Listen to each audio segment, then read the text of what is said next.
These murder mysteries are nearly 50 years old, but they still hold up. Clever plots, surprising twists, and characters you can't quite trust keep these stories engaging even today.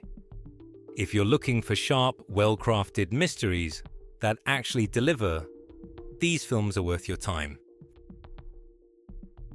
Murder by Death, directed by Robert Moore, is a comedy that pokes fun at classic murder mysteries by bringing all the famous detective types together to solve one case.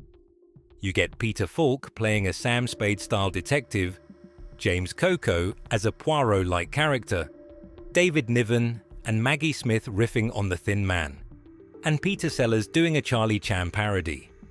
Even Truman Capote shows up, adding to the fun as the night spins out of control. The film plays with what-if moments, letting these characters interact in ways that feel fresh, while still holding up as a mystery on its own. Instead of copying the exact worlds of these detectives, the film creates its own playful take on the genre, thanks to Neil Simon's writing.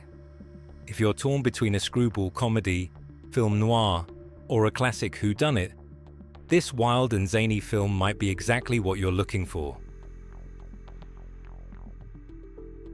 British crime films often gain their praise through word of mouth rather than critical acclaim, and Gumshoe is a perfect example of that.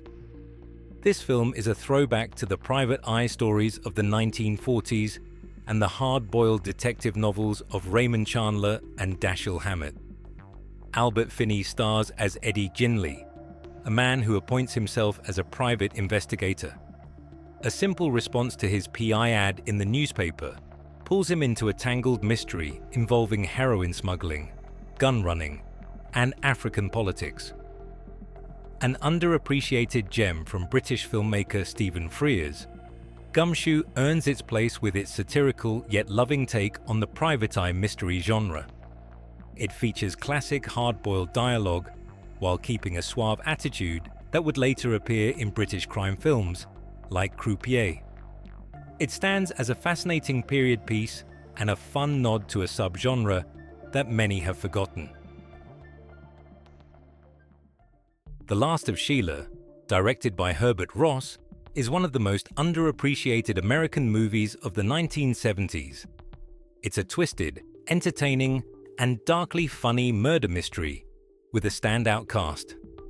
James Coburn is especially great here, playing a millionaire named Clinton Green, who invites his Hollywood friends on a weekend yacht trip a year after his wife was killed in a hit-and-run.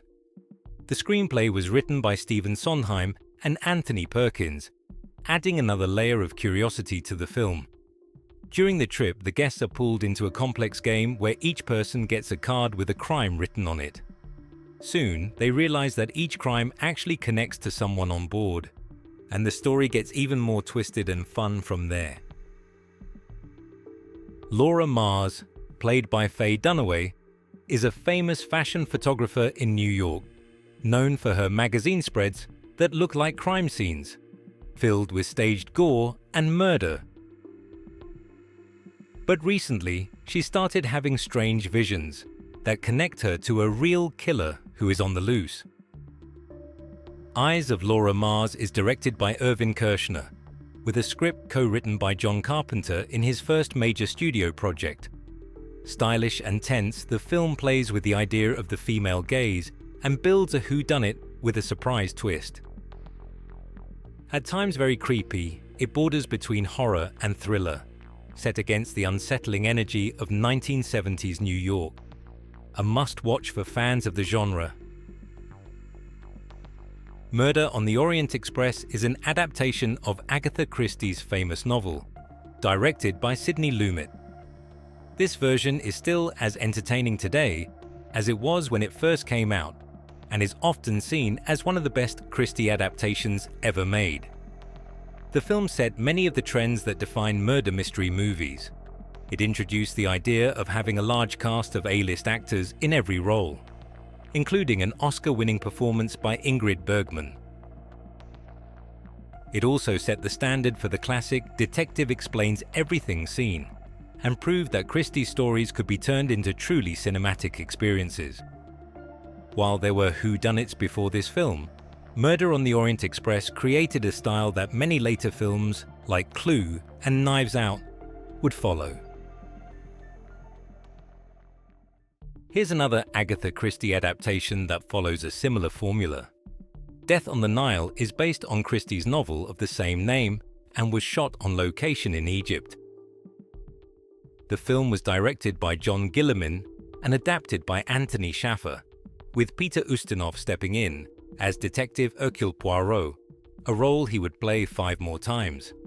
During a luxurious cruise on the Nile River, a wealthy heiress is murdered. Poirot and his companion, Colonel Race, are there to investigate, but as they get closer to finding the killer, several suspects are also killed, deepening the mystery. Production faced challenges, with temperatures reaching 130 degrees Fahrenheit and no hotel reservations for the crew.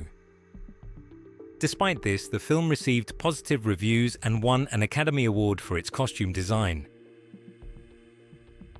Chinatown, directed by Roman Polanski and written by Robert Towne, redefined the noir genre and helped launch the era of neo-noir films. Towne's screenplay is often called one of the greatest ever written, praised for its layered storytelling and complex characters. The film hits all the classic noir elements, but spins them in new ways.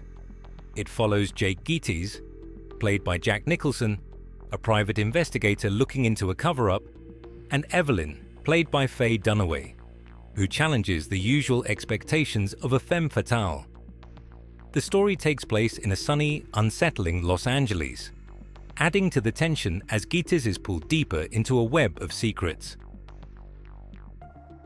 Chinatown is also known for its haunting final scene, one that leaves a lasting impact and set a new standard for endings in crime films.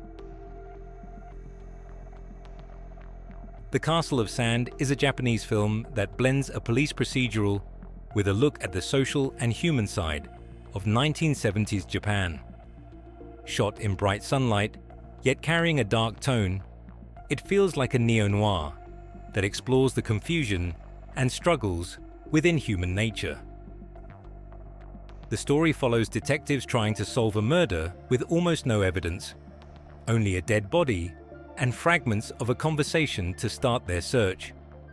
The film takes time to show the detectives at work, while also exploring how officials and townspeople process their emotions around what seems like a pointless murder.